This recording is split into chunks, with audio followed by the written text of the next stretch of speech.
નમસ્તે વિદ્યાર્થી મિત્રો, આજે આપણે એકાઉન્ટ વિષયની અંદર એકાઉન્ટનો જે પહેલો ભાગ છે નામાનો, બરાબર, એમાં ચેપ્ટર નંબર 5 ભાગીદારનો પ્રવેશ, બરાબર, એના વિશે અભ્યાસ કરવાના છીએ. બરાબર, તો એનો પહેલાં ગુણભાર જોઈ લઈએ. બરાબર, માર્ક્સની દ્રષ્ટિએ આ ચેપ્ટરમાંથી કેટલું પૂછાય. બરાબર, તો એનો ગુણભાર જોઈએ તો વિભાગ એ એટલે કે MCQનો જે વિભાગ છે એની અંદર પ્રશ્ન ક્રમાંક 4, બરાબર, જનરલી 4 માર્ક્સ 4 નંબરનો પ્રશ્ન ક્રમાંક MCQ છે, એમાંથી 1 માર્ક્સનું પૂછાય છે. બરાબર, અને વિભાગ ઈ, બરાબર, લોંગ આન્સર કહેવાય, એમાં પ્રશ્ન નંબર 31, બરાબર, લોંગ આન્સર એ 8 માર્ક્સનો પૂછાય છે. ટોટલ આ ચેપ્ટરમાંથી 9 માર્ક્સનું પૂછાય છે. એટલે પરીક્ષાની દ્રષ્ટિએ આ ચેપ્ટર બહુ અગત્યનું છે. બરાબર, બીજું જોઈએ તો વિભાગ એની અંદર, બરાબર, ઘણી ફેર એવું છે, આપણે ખબર છે કે ભાઈ બ્લુ પ્રિન્ટ પ્રમાણે પ્રશ્ન પેપર બનતા નથી, નીકળતા નથી. બરાબર, તો આ ચેપ્ટરમાં ચેન્જીસ ક્યાં આવી શકે. બરાબર, તો જોઈએ કે વિભાગ એની અંદર આપણે 1 માર્ક્સનો MCQ પૂછાવાનો છે. એ MCQની જગ્યાએ એ વન લાઇનર કરી શકે. બરાબર, આ ચેપ્ટરમાંથી MCQની જગ્યાએ વન લાઇનર કરી શકે. આ ચેપ્ટરમાં આટલું ચેન્જીસ આવી શકે. બાકી વિભાગ ઈ એની અંદર 31મો પ્રશ્ન છે, લોંગ આન્સર 8 માર્ક્સનો, એમાં કોઈ ચેન્જીસ આવતો નથી. એ 31મો પ્રશ્ન છે, એ મોટો પ્રશ્ન પૂછાય છે. બરાબર, ટોટલ આ ચેપ્ટરની અંદર 9 માર્ક્સનું પૂછાય છે.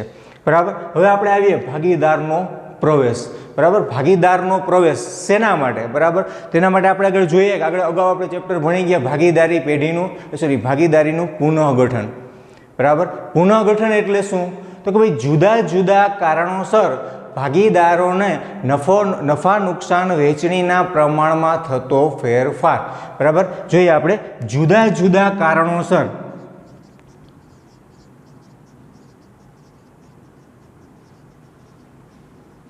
ભાગીદારી પેઢીમાં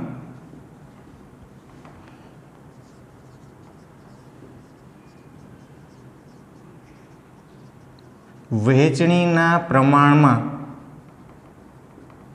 થતો ફેરફાર એટલે કહેવાય પુનઃગઠન.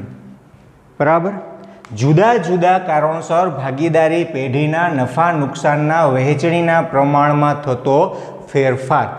બરાબર, જે તો આગળ આપણે પાછલા ચેપ્ટરમાં અભ્યાસ કરી ગયા. બરાબર, હવે આપણે જોઈએ જુદા જુદા કારણોસર. જુદા જુદા કારણ ક્યાં હોઈ શકે. બરાબર હે, તો એ આપણે ભણી ગયા કે ભાઈ ભાગીદારોની સર્વસંમતિથી, બધાય ભાગીદારો ભેગા મળી, બરાબર, અને સર્વસંમતિથી નક્કી કરે કે હવે આપણે આપણું નફા નુકસાન વહેંચણીનું પ્રમાણ બદલાવવું છે. બરાબર, આ ક્યારે શક્ય બને છે કે ભાઈ ભાગીદારી પેઢીનો જે ભાગીદારી કરાર છે એનો કાયદો છે 1932નો કાયદો, એની પેટા કલમ 26 મુજબ, બરાબર, કે બધાય ભાગીદારો ભેગા મળીને નફા નુકસાન વહેંચણીનું પ્રમાણ બદલાવાનું નક્કી કરે તો એ પ્રમાણ બદલી શકે છે. બરાબર, કોઈ એક ભાગીદારની મનાઈ હોય તો નફા નુકસાન વહેંચણીનું પ્રમાણ બદલી શકતું નથી. એટલે સર્વસંમતિથી. અને બીજું કહે કે ભાઈ કરારનામામાં જોગવાઈ હોય તો એને આધીન, બરાબર, નફા નુકસાનના પ્રમાણમાં ફેરફાર થઈ શકે છે. બરાબર, એટલે કે ભાઈ પુનઃગઠનની અંદર સર્વસંમતિથી નફા નુકસાનનું પ્રમાણ બદલે. બીજું ભાગીદારનો પ્રવેશ, જે આપણે અભ્યાસ કરવાના છીએ. બરાબર, કે ભાઈ કોઈ ભાગીદારને પ્રવેશ આપવામાં આવે, બરાબર, તો ઓટોમેટિક નફા નુકસાનનું પ્રમાણ બદલે. કેવી રીતે? માની લઈએ આપણે કે A અને B ઓલરેડી એક પેઢીના ભાગીદારો છે. બરાબર, જે પોતાનો નફો 1:1 પ્રમાણમાં વહેંચે છે. બરાબર, આ એનું પ્રમાણ થયું. બરાબર, તો નફામાં ભાગ કેટલો થયો? 1/2, 1/2. જે નફો થાય એ બે ભાગીદારો વચ્ચે વેચાશે. બરાબર, ધારો કે 100 રૂપિયા નફો થયો તો 50 રૂપિયા એના ભાગમાં અને 50 રૂપિયા બીના ભાગમાં. હવે નવો ભાગીદારનો પ્રવેશ આપવામાં આવે એટલે માની લો કે C નામના ભાગીદારને પેઢીમાં પ્રવેશ આપ્યો. હવે C નામનો ભાગીદાર છે એમને એમ તો નહીં આવે, મૂડી પેટે પૈસા લઈ આવશે, પાઘડી પેટે પૈસા લઈ આવશે અને નફામાં એ ભાગ લેશે. તો એને નફામાંથી આપ્યો ત્રીજો ભાગ. બરાબર, જે કંઈ નફો થયો એનો ત્રીજો ભાગ એને આપવાનો છે. ત્રણેય સરખે હિસ્સે વેચશે. તો હવે નફા નુકસાનનું પ્રમાણ શું થઈ જાય? અહીં 1/2 હતા, 1/2. જ્યારે બે ભાગીદાર હતા એટલે છેદમાં 2 આવતા. હવે કેટલા થયા? 3. અને નફા નુકસાનનું વહેંચણીનું પ્રમાણ સરખું છે. બરાબર છે, તો છેદમાં શું આવશે બધાને હવે 3 3 અને 3 પ્રમાણ ઓટોમેટિક બદલી ગયું એટલે કે નવો ભાગીદારનો પ્રવેશ થાય એટલે ભાગીદારી પેઢીનું પુનઃગઠન થયું કહેવાય. પુનઃગઠન એટલે શું? તો કે નફા નુકસાનના વેચણીના પ્રમાણમાં ફેરફાર. બરાબર, હવે 100 રૂપિયા નફો થયો હોય બરાબર, તો બધાય વચ્ચે કેટલો વેચાશે? 33.33. આ રીતે નફાની વેચણી થશે. બરાબર, સર્વસંમતિથી ભાગીદારનો પ્રવેશ થાય એટલે ઓટોમેટિક ભાગીદારી પેઢીનું પુનઃગઠન થયું કહેવાય. બરાબર, હવે ત્રીજું ઓપ્શન આવે છે નિવૃત્તિ અથવા તો મૃત્યુ. બરાબર, ઓલરેડી ભાગીદારીની અંદર 2 કે 3 કે 3 કરતાં વધારે ભાગીદાર હોય બરાબર, એમાંથી કોઈ ભાગીદાર નિવૃત્તિ જાહેર કરે બરાબર, નિવૃત્તિ લઈ લે, હવે કામ નથી કરવું, કામમાંથી છૂટું થવું છે અથવા તો મૃત્યુ થાય બરાબર, તો આવી પરિસ્થિતિમાં એ પેઢીમાંથી છૂટો થઈ જાય છે. બરાબર, માની લઈએ 3 ભાગીદાર છે જ ઓલરેડી બરાબર, એમાંથી એક ભાગીદાર છે બી નામનો ભાગીદાર છે એ નિવૃત્ત થઈ જાય અથવા તો મૃત્યુ પામે છે બરાબર, એટલે આ ભાગીદાર પેઢીમાંથી નીકળી ગયો. બરાબર, હવે શું થયું? તો હવે 2 જ ભાગીદાર છે એ અને સી. હવે કોઈ નવા ભાગીદારને પ્રવેશ નથી આપવો, એ 2 કે આપણે રોળવી લેશું, પેઢી ચલાવશું, તો હવે નફા નુકસાનનું પ્રમાણ ઓટોમેટિક બદલી જશે. કાં? તો કે પેલા 3 જણા વચ્ચે નફો વેચાતો હવે કેટલા વચ્ચે વેચાશે? 2 વચ્ચે. તો પ્રમાણ શું થયું? 1/2 પ્રમાણ બદલી ગયું. પ્રમાણ બદલી ગયું એટલે ભાગીદારી પેઢીનું પુનઃગઠન થયું કહેવાય. બરાબર, હવે નફો જે થશે બરાબર, 100 રૂપિયા નફો થયો તો બેના ભાગમાં કેટલા આવશે? 50 રૂપિયા. આ તો સામાન્ય આપણે સરખે હિસ્સે કીધું, બાકી તો અલગ અલગ મૂડીનો પ્રમાણ હોય, નફા નુકસાન વેચણીનું કંઈ પ્રમાણ નક્કી થયું એ પ્રમાણે નફાની વેચણી થાય. બરાબર, આ તો સામાન્ય ઉદાહરણ તરીકે મેં સમજાવેલું છે. હવે આ સમજ્યા આપણું પાછલું આપણે પુનરાવર્તન કરેલું કે જે અગાઉ આપણે અભ્યાસ કરી ગયા છીએ એનો. આજે આપણે શેનો અભ્યાસ કરવાનો છે? તો કે ભાગીદારના પ્રવેશનો. બરાબર છે, તો આ આપણે જોઈ લીધું પુનઃગઠન થવાના કારણે સર્વસંમતિથી ભાગીદારનો પ્રવેશ અને નિવૃત્તિ. બરાબર છે, સર્વસંમતિથી આપણે પુનઃગઠનમાં ભણી ગયા, પ્રવેશ અત્યારે ભણવાનું છે અને નિવૃત્તિ આના બાદનું ચેપ્ટર છે. બરાબર, તો હવે ભાગીદારનો પ્રવેશ ઉપર આવીએ. ભાગીદારને પ્રવેશ શા માટે આપવા દેવો જોઈએ? બરાબર, ચાલુ ભાગીદારી પેઢીની અંદર પેઢી ચાલુ જ છે, ભાગીદારો છે જ, તો નવા ભાગીદારને ચાલુ પેઢીની અંદર શા માટે પ્રવેશ દેવો જોઈએ? બરાબર, તો એના માટેના કારણો છે કે ભાઈ આ કારણોને ધ્યાનમાં રાખી નવા ભાગીદારને પ્રવેશ આપવામાં આવે છે. બરાબર, એમાંનું પહેલું કારણ જોઈએ આપણે કે વધારે મૂડીની જરૂરિયાત. પેઢીની અંદર બરાબર બધા ભાગીદારો જ્યારે ધંધો શરૂ કરે ત્યારે મૂડીનું રોકાણ કરેલું જ હોય છે. બરાબર, જૂના ભાગીદારે મૂડીનું રોકાણ કરેલું જ હોય, પણ હજી વધારે મૂડીની જરૂરિયાત હોય, ધંધાનો વિકાસ થતો હોય અથવા તો નવો ધંધો ડેવલપ કરવો હોય, વધારે યુનિટ કરવા છે, વધારે શાખા ઉપલબ્ધ કરવી છે બરાબર, તો એના માટે મૂડીની જરૂર પડે. બરાબર, તો એના માટે જૂના ભાગીદારો માટે હવે નવી મૂડી લઈ આવવી શક્ય છે એ નહીં, નવી મૂડી મેળવી શકતા નથી કારણ કે એની મર્યાદા હતું, એટલું મૂડી રોકાણ કરી દીધું. તો હવે શું કરવું? તો હવે કઈ રીતે મૂડી મેળવવી? તો મૂડી તો માર્કેટમાંથી મળી જાય, બેંકમાંથી લોન લઈને પણ મળી જાય, એના ઉપર નિયમિત હપ્તા ચૂકવવા પડે. બરાબર, અને એમને લોન મળતી નથી, એના માટે પણ કોઈ પ્રોપર્ટી ગીરવે મૂકવી પડે. બરાબર છે, થોડાક ધક્કા ખાવા પડે, હેરાન થવું પડે. એના કરતાં એવું વિચારવામાં આવે કે કોઈ નવા ભાગીદારને પેઢીમાં પ્રવેશ આપવામાં આવે તો એ મૂડી પેટે પૈસા તો લઈ આવવાનો જ છે. બરાબર છે, તો વધારે મૂડીની જરૂરિયાત હોય ત્યારે નવા ભાગીદારને પેઢીમાં પ્રવેશ આપવામાં આવે છે. એનાથી 2 ફાયદા થશે, એક તો પૈસા પણ આવી જશે બરાબર, અને બીજી વસ્તુ મૂડીની જરૂરિયાત પૂરી થઈ જશે, અને બીજું ભાઈ સંચાલન શક્તિની પણ જરૂરિયાત પૂરી થઈ જશે. એક વ્યક્તિ આવશે તો કામમાં પણ મદદ કરાવશે, અને એની પાસે કોઈ જો વિશિષ્ટ નોલેજ, વિશિષ્ટ જ્ઞાન હશે બરાબર, તો એનો ઉપયોગ ધંધાને પડશે, જેનાથી ધંધો વધુ નફો કમાશે. બરાબર, તો પહેલો પોઈન્ટ આવ્યો વધારે મૂડીની જરૂરિયાત. જ્યારે વધારે મૂડીની જરૂરિયાત હોય ત્યારે ભાગીદારી પેઢીની અંદર નવા ભાગીદારને પ્રવેશ આપવામાં આવે છે. બીજો મુદ્દો જોઈએ આપણે કે વધારે સંચાલન શક્તિની જરૂરિયાત હોય. સંચાલન શક્તિ એટલે કે મેનેજમેન્ટ. બરાબર, શ્રમ નથી કરવાનું, માનસિક શ્રમ કરવાનો છે. બરાબર, આપણા હાથ નીચે ઘણા બધી કર્મચારીઓ કામ કરતા હોય બરાબર, એની પર દેખરેખ રાખવી, માર્કેટ ઉપર દેખરેખ રાખવી, બજાર સંશોધનો કરવા બરાબર, સેલ્સ વધારવું બરાબર, આ બધી વસ્તુ છે. એક બધું કામ પાછળ બધા ભાગીદારો પૂરતો સમય ફાળવી ન શકતા હોય બરાબર છે। તો શું કરવું? તો એવો વિચાર કરવામાં આવે કે કોઈ નવા ભાગીદારને પ્રવેશ આપવામાં આવે, બરાબર, તો એ ભાગીદાર છે આપણા કામનું થોડીક વહેંચણી કરી રહેશે। એક વિચારીએ કે ભાઈ ભાગીદારને શા માટે, બરાબર, કોઈ કર્મચારી પગારથી રાખેલી હોય તો શું વાંધો, બરાબર, પણ પગારથી આવતો કર્મચારી છે એ પોતાના પગાર પૂરતો જ મતલબ રાખશે, બરાબર, કે એને પગાર પૂરતું, એની આંતરિક રીતે કોઈ જવાબદારી ઊભી થશે નહીં। પગાર મળી ગયો, કામ કરી લીધું, પગાર મળી ગયો, બરાબર, તો એ પગાર પૂરતો મતલબ રાખશે। પણ જો કોઈ વ્યક્તિ ભાગીદાર તરીકે આવશે, બરાબર, તો એને પોતાના નફામાં ભાગ મળવાનો છે, બરાબર, નફામાં ભાગ મળે તો એ થોડીક વધારે મહેનત કરશે, પોતાનું સમજીને પોતાનું કાર્ય એ કરશે, અને બરાબર, અને એ વ્યવસ્થિત કાર્ય કરશે, કારણ કે આ નફો પેઢીને વધારે થાય તો પોતાના ભાગમાં વધારે નફો આવશે, બરાબર। અને સંચાલન એવો વ્યક્તિ હોવો જોઈએ કે જે પોતાનું માનીને કાર્ય કરતો હોય, બરાબર। જ્યારે પણ પેઢીની અંદર સંચાલન શક્તિની વધારે જરૂરિયાત હોય ત્યારે નવો ભાગીદારને પ્રવેશ આપવામાં આવે છે। તેના બે ફાયદા થાય, એક તો સંચાલન શક્તિ એટલે કે ભાઈ કાર્યબળ છે ઓછું થઈ જાય, બધા એના કાર્યની વહેંચણી થઈ જશે, બરાબર। કોઈ ભાગીદાર વધારે કાર્ય એના ભાગમાં વધારે કામ આવતું હોય તો એ કામ ઘટી જશે, એ નવા ભાગીદારને આપી દેવાનું। બીજી વસ્તુ, એમને એમ તો નહીં આવે, મૂડી પણ લઈ આવશે, તો પેઢીને મૂડીની જરૂરિયાત પણ સાથોસાથ સંતોષાઈ જશે, બરાબર। એના પછી આવે છે ચાલુ ભાગીદારીની મૃત્યુ કે નિવૃત્તિના કારણે।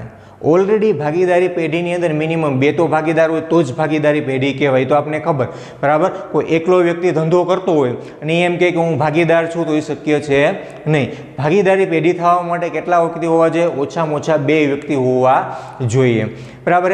તો 2 કરતાં વધારે વ્યક્તિ ભાગીદારી પેઢી ચલાવતા હોય, એમાંથી કોઈ પણ ભાગીદારની મૃત્યુ થઈ જાય કે નિવૃત્તિ જાહેર કરે કે ભાઈ હવેથી આપણે કામ થતું નથી, વેલ સેટ થઈ ગયા, હવે આપણે કમાવવું નથી, ખોટા ધોળા કરવા નથી, મારે નિવૃત્તિ જ લઈ લેવી છે, ધંધામાંથી છૂટું થઈ જવું, બરાબર, અથવા તો કોઈ આકસ્મિક કારણોસર ભાગીદારનું મૃત્યુ થઈ જાય, તો આવી પરિસ્થિતિમાં, બરાબર, એક ભાગીદારની સંખ્યા ઘટે, બરાબર। ઘટવાના 2 કારણ થાય, ભાઈ મૃત્યુ થાય અથવા તો નિવૃત્તિ થાય। એક ત્રીજું કારણ પણ હોઈ શકે, માનસિક અસ્થિરતા, બરાબર, મંદબુદ્ધિ જાહેર થાય, નાદાર થાય, આવી પરિસ્થિતિ પણ આવે। આપણે આપણા અભ્યાસમાં આટલું જોવાનું છે કે ભાઈ મૃત્યુ કે નિવૃત્તિના સંજોગોમાં નવા ભાગીદારની ભરતી કરવામાં આવે છે। સ્વાભાવિક છે, 3 કે 4 વ્યક્તિ વચ્ચે કાર્ય થતું હોય, બરાબર, અને બધા વ્યવસ્થિત કાર્ય કરતા હોય, બધાનું કાર્ય વ્યવસ્થિત થાય છે, એમાંથી એક ભાગીદાર નિવૃત્ત થઈ જાય અથવા તો મૃત્યુ પામે છે, તો એના કામની જવાબદારી બીજા ભાગીદારો પર વધી જાય છે, બરાબર। આવી પરિસ્થિતિમાં ભાગીદારો નક્કી કરે કે ભાઈ આપણે ઓલરેડી વર્કલોડ વધારે લઈએ છીએ, બરાબર, અને હજી આપણાથી વધારે વર્કલોડ આવશે તો એ સહન થશે નહીં, પછી કાર્ય જોઈએ એવું કાર્ય વ્યવસ્થિત થશે નહીં। એ કોઈ પણ કાર્ય હોય, માર્કેટિંગનું કાર્ય હોય, સેલ્સનું કાર્ય હોય કે મેનેજમેન્ટનું કાર્ય હોય, બરાબર, એ પ્રોપર થાય નહીં। તો શું કરવું? તો કોઈ ભાગીદાર મૃત્યુ થઈ ગયું હોય કે નિવૃત્ત પામેલો વ્યક્તિ છે, એની જગ્યાએ પાછા નવા ભાગીદારની નિમણૂક આપવી, બરાબર। તો આવી પરિસ્થિતિમાં ભાગીદારનો પ્રવેશ થયો ગણાય, બરાબર છે।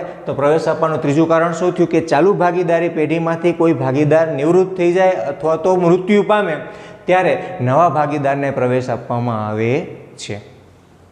પછીનો મુદ્દો આવે છે કે ધંધાનો કાર્યક્ષમ અને કુશળ કર્મચારી નોકરી ન છોડી દે તે હેતુથી, બરાબર, ધંધાનો કાર્યક્ષમ અને કુશળ કર્મચારી એવો કર્મચારી કે ધંધાની નફા કમાવાનો આધાર એના ઉપર રહેલો છે, બરાબર। ચપળ સેલ્સમેન હોય, સારો સેલ્સમેન હોય, સારું એવું માર્કેટિંગ કરી આવતો હોય, સારો એવો બિઝનેસ લઈ આવતો હોય, સારો એવું સેલ લઈ આવતો હોય, બરાબર। હવે આવો કર્મચારી છે, એના ઉપર આપણી કોમ્પિટિટિવ કંપની હોય, આપણા હરીફ કંપની હોય, એનું નજર એના ઉપર રહેતી જ હોય છે, બરાબર। તો આપણા કર્મચારીને ઓફર કરે, અમારી કંપનીમાં આવતો રહે, તને આટલું વળતર આપશું, ન્યા આપે એના કરતાં સારું એવું વળતર આપશું, બરાબર। આવું વારંવાર થતું જ હોય, બરાબર। તો આપણો ચપળ એક્ટિવ ને કુશળ કર્મચારી છે એ નોકરી છોડીને બીજે જતો રહે, બરાબર, એના કરતાં એને પેઢીમાં પાર્ટનરશિપ આપી દો, બરાબર। પણ આવું ક્યારે બને કે ભાઈ કુશળ કર્મચારી જવા માગતો હોય, નોકરી છોડીને જવા માગતો હોય ત્યારે, એમ નથી કહેતો 50%ની પાર્ટનરશિપ આપી દેવી, બરાબર,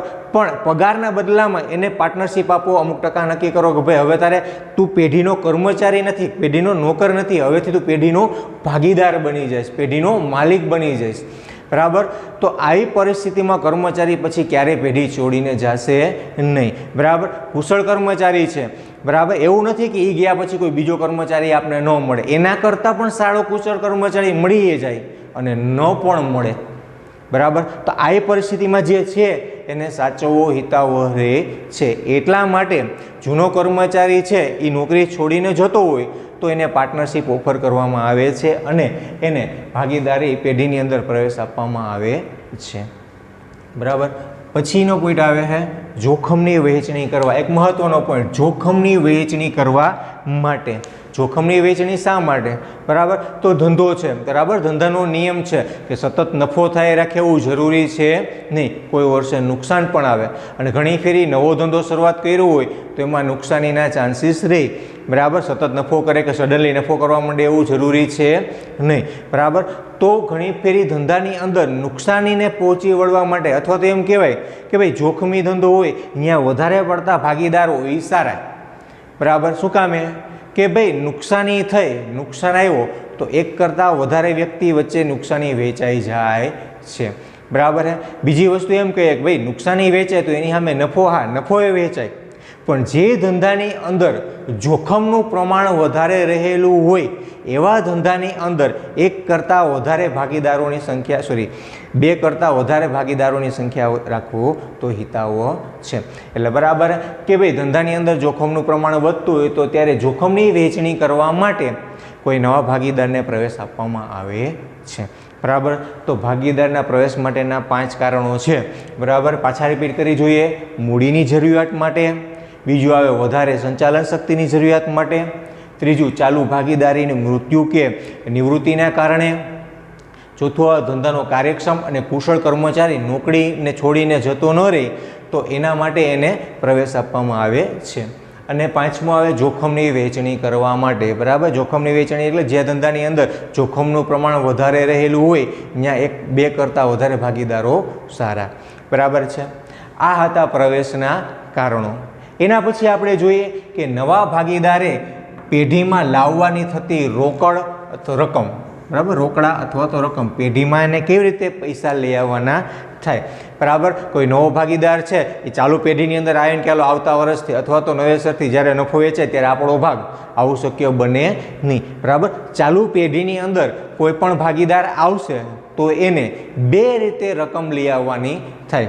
બરાબર. 2 રીતે રકમ અથવા તો મૂડી કે જે કંઈ એ લઈ આવવાની થાય. તો કયા કયા પેટે? તો પેલું જોઈએ મૂડી પેટે. બરાબર. મૂડી પેટે એને રકમ લઈ આવવાની થાય. શા માટે લઈ આવવાના થાય? તો કે ભાઈ જૂના ભાગીદારો છે એને પણ ધંધો શરૂ કરતી વખતે મૂડી રોકાણ કરેલું જ હશે. બરાબર. તો કોઈ નવો ભાગીદાર આવે એમને મફતમાં આવીને ધંધામાં બેસી જાય એમ ચાલે નહીં. એટલે નવા ભાગીદારે પણ મૂડી પેટે પૈસા લઈ આવવા પડે. એ જે મૂડી પેટે પૈસા લઈ આવશે, બરાબર છે, એમાં એને ક્યાં હક મળશે? તો કે ચાલુ ધંધાની મિલકતો અને દેવામાં એ ભાગ લઈ શકશે. બરાબર. મૂડી પેટે જે પૈસા આવશે આપણે જોયું, બરાબર, બીજા ચેપ્ટરની અંદર ભાગીદારી પેઢીના વાર્ષિક હિસાબો જોઈએ. દરેક ભાગીદારની મૂડી હોય. બરાબર છે.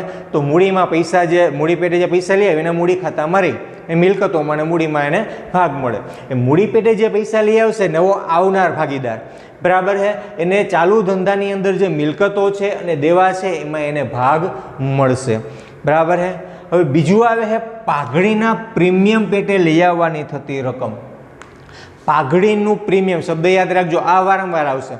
બરાબર.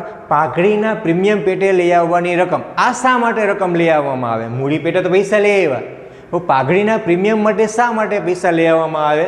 તો કે ભાઈ પાઘડીનું પ્રીમિયમ લઈ આવવાનું કારણ કે નફા નુકસાનમાં ભાગ લેવા માટે. મૂડી પેટે પૈસા લઈ આવો એટલે તમને નફા નુકસાનમાં ભાગ ન મળે. એ તો તમારા ધંધામાં મૂડી રહી, એમાં કેમાં ભાગ મળશે? તમને મિલકતો અને દેવાની અંદર તમને ભાગ મળશે. બરાબર. પણ પાઘડીના પ્રીમિયમ પેટે જે પૈસા લઈ આવશો, બરાબર, એ નફા નુકસાનમાં તમને ભાગ મળશે. એ નફામાં એ ભાગ મળે અને નુકસાન થાય તો નુકસાનમાં એ ભાગ લેવાનો થાય. એટલે નફા નુકસાન બેયમાં તમને ભાગ મળે. બરાબર છે. હવે આ ભાગ શું કામે મળે આપને? બરાબર. ચાલુ ભાગીદારી પેઢીની અંદર નવો ભાગીદાર આવે તો નવા ભાગીદારને આ પૈસા શા માટે દેવા પડે? નફા નુકસાન અંદર ભાગ લેવા માટે. બરાબર. તો કોઈ પણ ભાગીદાર છે, બરાબર, એને લાભ મળશે, ચાલુ પેઢીની અંદર લાભ મળશે, નફામાં ભાગ મળશે. એ ક્યારે શક્ય છે? કે જ્યારે જૂના ભાગીદારો છે એ પોતાના નફાનો ત્યાગ કરે. પોતાના નફાનો ત્યાગ કરે. મેં તમને અગાઉ સમજાવ્યું હતું કે ભાઈ A, B 2 ભાગીદારો છે. બરાબર છે, એ બે નફો છે એ 1:1 પ્રમાણમાં વેચે છે, એટલે કે સરખે હિસ્સે નફો વેચી લે છે, બરાબર. એટલે એનો ભાગ કેટલો થયો? 1/2. 1/2. માની લો કે 100 રૂપિયા નફો થયો, તો બેના ભાગમાં કેટલા આવ્યા? 50 રૂપિયા અને 50 રૂપિયા આવ્યા એને. હવે માની લો કે ત્રીજો ભાગીદાર પેઢીની અંદર આવ્યો. હવે નક્કી કર્યું કે ત્રણેય વચ્ચે નફા નુકસાનનું પ્રમાણ એક સરખું, બરાબર છે. તો આના ભાગમાં એક આવ્યા, તો હવે છેદમાં કેટલા થઈ ગયા? 3 ભાગીદાર છે, એટલે 1/3, 1/3, 1/3. હવે માની લો કે નફો 100 રૂપિયા થયો, તો બધાના ભાગમાં કેટલા આવશે પૈસા? 33.33, બરાબર. આને 33.33 નફો મળ્યો. ક્યારે મળ્યો? કે જ્યારે આને પોતાના નફાનો ત્યાગ કર્યો ત્યારે. પહેલાં એને નફા પેટે કેટલા મળતા હતા? 50 રૂપિયા. અત્યારે કેટલા મળે છે? 33.33. નફો ઓછો થઈ ગયો, બરાબર. આનો પણ નફો ઓછો થયો. તો આ બે પોતાના નફાનો ત્યાગ કર્યો ત્યારે નવા ભાગીદારને શું થાય? લાભ. આ બે શું કરે? ત્યાગ. ત્યારે આને શું થાય? લાભ, બરાબર છે. તો પાઘડીનું પ્રીમિયમ છે એ જે લાભ લેનારી વ્યક્તિ છે, નવો ભાગીદાર જે પેઢીમાં લાભ લે છે, નફામાં ભાગ લે છે, બરાબર, તો ક્યારે મળે? કે આ બે વ્યક્તિ ત્યાગ કરતા હોય ત્યારે, બરાબર છે. તો લાભ લેનાર વ્યક્તિએ ત્યાગ કરનાર વ્યક્તિને પાઘડીના પ્રીમિયમના પૈસા ચૂકવવાના થાય, બરાબર. આ લોકો પોતાનો નફાનો ત્યાગ કરે એટલે નવા વ્યક્તિને લાભ મળે છે, બરાબર છે. તો એ ત્યાગના બદલામાં એને પાઘડીનું પ્રીમિયમ ચૂકવવું પડે છે. પાઘડીનું પ્રીમિયમ કોણ ચૂકવે? તો કે નવો ભાગીદાર.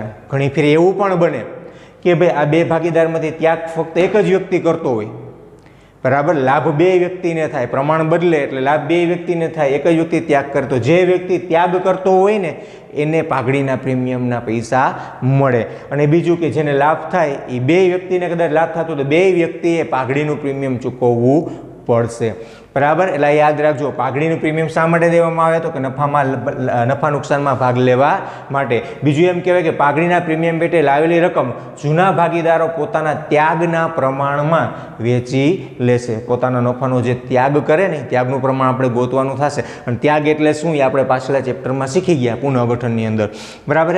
તો એ ત્યાગના પ્રમાણમાં છે પાઘડીના પ્રીમિયમની રકમ જૂના ભાગીદારો વહેંચી લેશે, બરાબર છે. હવે આ થઈ એની નોંધ. એટલું યાદ રાખવાનું છે, નવા ભાગીદારે બે રીતે રકમ લઈ આવવાની થશે. એક તો મૂડી પેટે અને બીજું પાઘડીના પ્રીમિયમ પેટે, બરાબર. મૂડી પેટે રહેશે એ રકમ એના પેઢીમાં જ રહેશે. પાઘડીના પ્રીમિયમ પેટે લાવેલી રકમ છે એ જૂના ભાગીદારો પોતાના ત્યાગના પ્રમાણમાં લઈ જશે, બરાબર છે. એના પછી આપણે આગળ જોઈએ તો પ્રવેશની હિસાબી અસરો. ભાગીદારનો પ્રવેશ થાય ત્યારે ભાગીદારી પેઢીની અંદર કયા કયા પ્રકારની અસરો આપવાની આવે, બરાબર, એ આપણે જોવાનું છે, બરાબર. સામાન્ય રીતે તો એમ કહીએ કે પુનઃગઠન, પ્રવેશ થાય એટલે એક પ્રકારનું પુનઃગઠન. પુનઃગઠન બીજી ભાષામાં એમ કહેવાય કે ભાઈ જૂની પેઢીનું આખું વિસર્જન, બરાબર. આખી પેઢીની જૂની ભાગીદારીનું વિસર્જન. ભાગીદારી પેઢીનું નહીં, જૂની ભાગીદારીનું વિસર્જન. પેઢી એમને એમ રહી, ચોપડા બદલી જશે, બરાબર. જૂનો હિસાબ બધો બંધ થઈ જશે, નવેસરથી નવી હિસાબી પદ્ધતિ અમલમાં લઈ આવશે, બરાબર. તો પ્રવેશની હિસાબી અસરો આપણે કેવી રીતે આપવાની થશે? તો એમાં પહેલું જોઈએ તો નફા નુકસાનનું નવું પ્રમાણ અને ત્યાગનું પ્રમાણ શોધવું પડશે, બરાબર. ત્યાગ શોધતા તો આપણે આવડે છે, નફા નુકસાનનું નવું પ્રમાણ છે એ આપણે ગોતવાનું રહેશે, બરાબર. તો આપણે રકમમાં શું આપેલું છે એના આધારે આપણે નફા નુકસાનનું પ્રમાણ શોધવાનું રહેશે, બરાબર. સામાન્ય રીતે જૂનું પ્રમાણ, નવું પ્રમાણ અને ત્યાગ, આ ત્રણ વસ્તુમાંથી કોઈ પણ બે વસ્તુ તમને આપેલી હશે ને ત્રીજી વસ્તુ તમારે શોધવાની હશે. માની લો કે તમને આ બે વસ્તુ આપી દીધેલી છે, જૂનું પ્રમાણ અને નવું પ્રમાણ, તો તમને ત્યાગ તો મળી જ જશે, સૂત્ર આપણે આવડે જ છે. પણ ઘણીવાર તમને રકમમાં એવું કીધું હોય જૂનું પ્રમાણ આપેલું છે અને ત્યાગનું પ્રમાણ આપી દીધેલું છે. આપણે શું આપી દીધેલું છે? ત્યાગનું પ્રમાણ. તો જૂનું પ્રમાણ અને ત્યાગના પ્રમાણને આધારે તમારે નવું પ્રમાણ મળી જાય છે, બરાબર. એ તો દાખલાની રકમ ઉપર ડિપેન્ડ કરે કે ભાઈ કઈ રીતે આપેલી છે, તો ત્યારે કયા સૂત્રનો ઉપયોગ કરવો, બરાબર છે. તો હિસાબી અસરમાં પહેલી વહેલી આપણે નોંધ કરવાની થશે નફા નુકસાનનું નવું પ્રમાણ અને ત્યાગ શોધવું, બરાબર. પછી બીજું આવે પાઘડી અંગેની હિસાબી અસરો. બરાબર. પાઘડી વિશે પણ આપણે સારો એવો અભ્યાસ કરી ગયા છીએ પાછલા ચેપ્ટરની અંદર, બરાબર. અહીંયા તો પાઘડી વિશે થોડુંક વિસ્તૃતમાં સમજાવેલું છે, બરાબર. કે ભાઈ પેઢીના ચોપડે આંતરિક આપણે જે પાછલા ચેપ્ટરમાં પાઘડી ચેપ્ટરનું ભણી ગયા એમાં પાઘડીનું મૂલ્યાંકન, પાઘડી કિંમત કેવી રીતે નક્કી કરવી એ આપણે ભણ્યા, બરાબર. આની અંદર જૂની પેઢીના ચોપડે જો પાઘડી છે, બરાબર, તો પાઘડીના નિયમ પ્રમાણે કે એ પાઘડી એ ચોપડે દર્શાવી શકાતી નથી, કારણ કે એ મનસ્વી રીતે મૂલ્યાંકન કરેલી પાઘડી છે. તો મનસ્વી રીતે મૂલ્યાંકન કરેલી પાઘડી નવી પેઢીના ચોપડે દર્શાવી શકાય નહીં, બરાબર છે. તો આવી પાઘડીની હિસાબી અસર આપવી પડે, બરાબર. મનસ્વી મૂલ્યાંકન એટલે કે આપણે જે પાઘડીના ચેપ્ટરમાં ભણી ગયા, બરાબર, આપણી રીતે ગણતરી કરી અને આપણે નફાના આધારે કે ખરીદીના આધારે જે પાઘડી નક્કી કરી ચોપડે દર્શાવેલી હોય તો કાયદેસર એ પાઘડી માન્ય રહેતી નથી. તો કેવી પાઘડી માન્ય રહી? તો એવી પાઘડી ચોપડે દર્શાવી શકાય કે જે ખરેખર તમે કોઈ મિલકત ખરીદતી વખતે અથવા તો કોઈ ધંધો ખરીદતી વખતે તમે પાઘડીના પૈસા ચૂકવેલા છે, બરાબર. તો આવી પાઘડીની રકમ છે એ તમે ચોપડે નોંધ કરી શકો છો. આપણે મનસ્વી રીતે મૂલ્યાંકન કરેલી પાઘડી ચોપડે દર્શાવાશે નહીં, અને જો કંઈ હશે રકમની અંદર તો એને પણ માંડી વાળવી પડશે, બરાબર. એટલે પાઘડી અંગેની હિસાબી અસરો, આના દાખલા આવશે, ટૂંકા દાખલા છે અને મોટો હવાલો પણ હોય, બરાબર. એની આપણે ગણતરી કરશું આગળ. પછી ત્રીજો આવે મિલકતો અને દેવાના પુનઃ મૂલ્યાંકનની હિસાબી અસરો. મિલકતો અને દેવાના પુનઃ મૂલ્યાંકનની અસરો આપણે અગાઉ ભણી ગયા. પુનઃ મૂલ્યાંકન ખાતું, બરાબર. પુનઃગઠન ચેપ્ટરની અંદર પુનઃ મૂલ્યાંકન ખાતું આપણે શીખીએ, બસ એ જ વસ્તુ.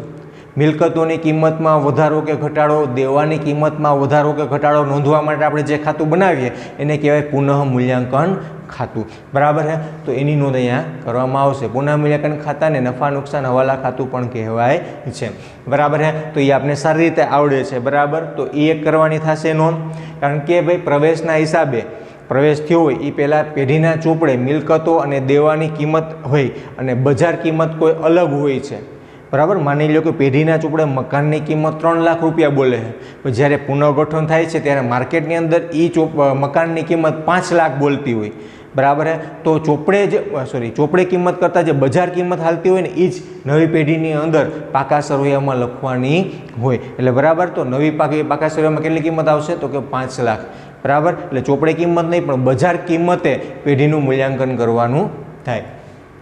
પછી આવે અનામત અને એકત્રિત નફાની હિસાબી અસરો. અનામત એટલે શું? તો કે સામાન્ય અનામત, કારીગર વળતર અનામત, કારીગર અકસ્માત વળતર અનામત, બરાબર, રોકાણ વધઘટ અનામત. આ પ્રકારની જે નહીં વહેંચાયેલી અનામતો છે અને એકત્રિત થયેલ નફા નુકસાન ખાતું, બરાબર. ઘણીવાર એવું હોય કોઈ વર્ષે પેઢી નફો વહેંચેલો ન હોય, એમને પડ્યો હોય, બરાબર છે. તો એ બધાનું હિસાબી અસર આપવાની, એટલે કે એની વહેંચણી કરી નાખવાની. શું કામ એ વહેંચણી કરવાની થાય? કારણ કે આ નફો જૂના ભાગીદારોએ ભેગો કરેલો છે, બરાબર. તો આ નફામાં આવનાર નવા ભાગીદારને ભાગ આપવાનો હોય નહીં. એ માટે નવો ભાગીદાર આવે એ પહેલાં જ જૂની પેઢીના હિસાબો છે, જૂના ભાગીદારે ભેગું કરેલ અનામતના ફંડ છે એ જૂના ભાગીદારો વચ્ચે જૂના પ્રમાણમાં વેચી નાખવાનું થાય. નવી પેઢીમાં નવો ભાગીદાર આવે પછી નવેસરથી પાછી અનામતો અને નફો ભેગું કરવાનું થાય.